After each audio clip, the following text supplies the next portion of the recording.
What causes wrestling companies to drop new gimmicks? Imagine spending months or even years developing a new character in wrestling, only for it to vanish after a few weeks. Why does this happen so often? Well, many factors come into play. First, if the audience doesn't connect with the gimmick, it's usually dropped. Fans want characters they can relate to or find entertaining. If a gimmick seems silly, confusing, or just doesn't click, the company might decide it's better to move on. Think about characters like Mantor or Beaver Cleavage. They were quickly removed because they didn't sit well with viewers or felt too outlandish. Next, creative shifts play a big role. Wrestling companies like WWE often change storylines to boost ratings or fit new directions. If a gimmick no longer fits the current story or the new creative team has different ideas, the character might be sidelined or scrapped altogether. For example, Mustafa Ali's hacker persona was dropped during a period of creative reorganization, especially during the pandemic when storylines were constantly changing. Another reason is wrestler discomfort. Sometimes, the performer just doesn't feel right about the character. They might think it hurts their credibility or doesn't match their style. Emma's Emelina gimmick was abandoned because she didn't feel comfortable playing a model-focused persona. Similarly, Mustafa Ali reportedly refused a politically charged gimmick, which led to tension and less TV time.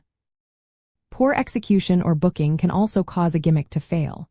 If the character is poorly promoted, has weak promos, or loses too many matches early on, fans lose interest.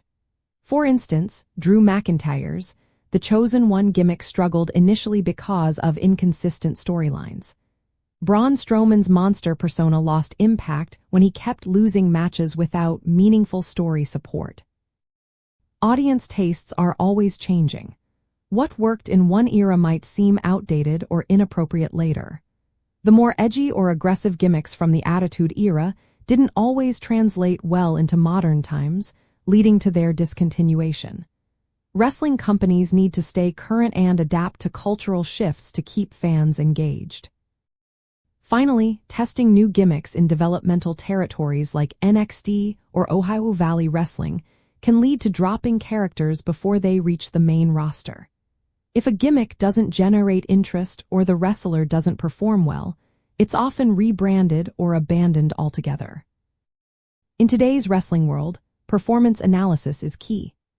Companies look at how a gimmick performs in terms of fan reactions, merchandise sales, and storyline relevance. If a character doesn't hit the mark across these areas or causes backstage issues, it's usually dropped or reworked. So in simple terms, wrestling companies drop new gimmicks mainly because they don't connect with fans, clash with creative plans, make performers uncomfortable, or simply don't succeed in execution. It's all about keeping the product fresh, exciting, and in tune with what the audience wants to see.